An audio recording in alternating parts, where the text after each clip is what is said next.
पूरा विश्व दो संकटों से गुजर रहा है। एक तरफ फाइनेंशियल क्राइसिस है, दूसरी तरफ एनर्जी क्राइसिस है। फाइनेंशियल क्राइसिस का जहां तक सवाल है,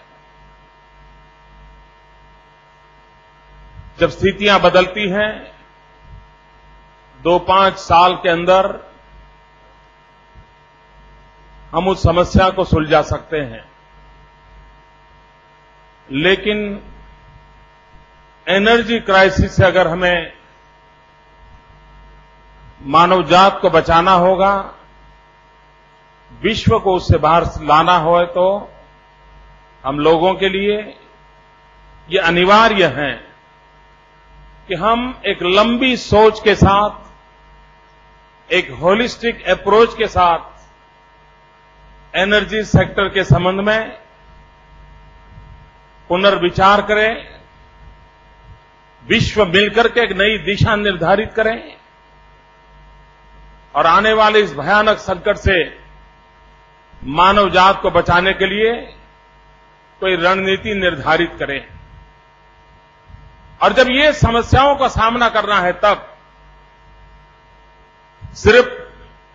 एनर्जी सोर्सेज से समस्याओं का समाधान नहीं होगा। उस समस्याओं का समाधान करना होगा तो हमें उस एनर्जी सोर्सेज को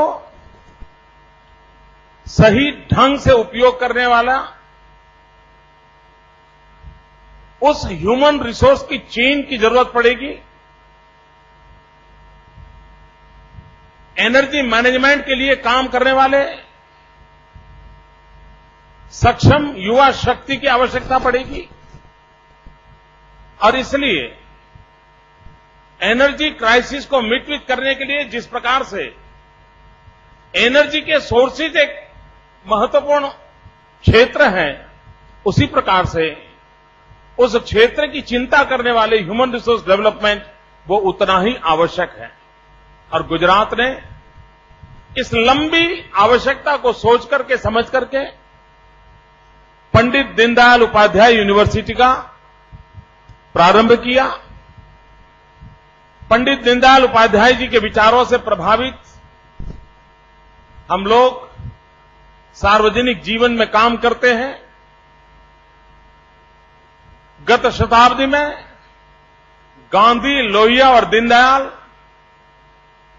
3 विचारकों ने भारत के भावी तबके के लिए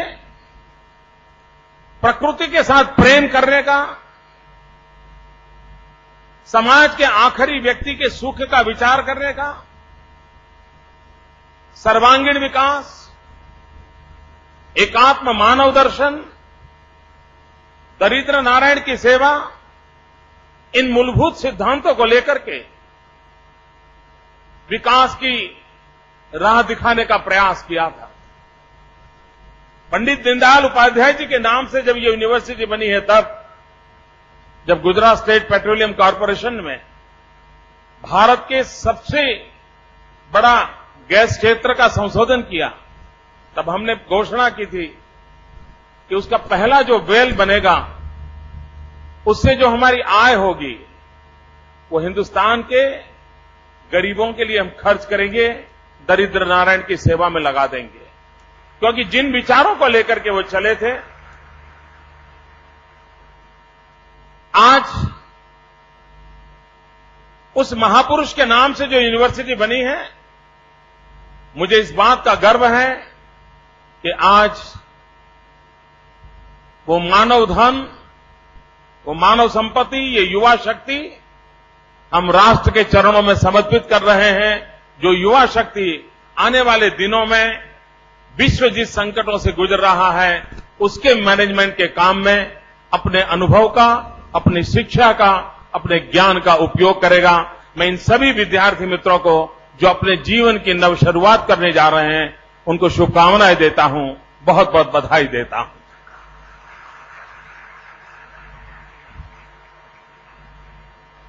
Pandit Deendayal university popularly known तो पेट्रोलियम यूनिवर्सिटी के रूप से जानी जाती है।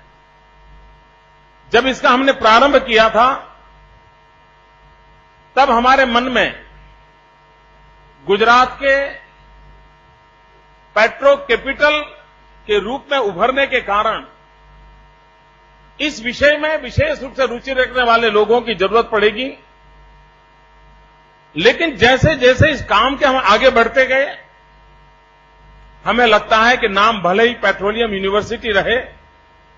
लेकिन एक प्रकार से ये यूनिवर्सिटी एंटायर एनर्जी सेक्टर को अपने बाहुपास में लेने के लिए सज्ज हो, चाहे वो सोलर एनर्जी का सेक्टर हो, चाहे न्यूक्लियर एनर्जी की चर्चा हो, उन सभी क्षेत्रों के लिए हम रिसर्च भी करें और मानव को उपयोगी इन सारी व्यवस्थाओं को देने की सामर्थ्य के साथ ये यूनिवर्सिटी आगे बढ़े। इस काम को लेकर के हम आगे बढ़ना चाहते हैं। मैंने एक बार प्रधानमंत्री जी को पत्र लिखा था और मैंने उनसे आग्रह किया था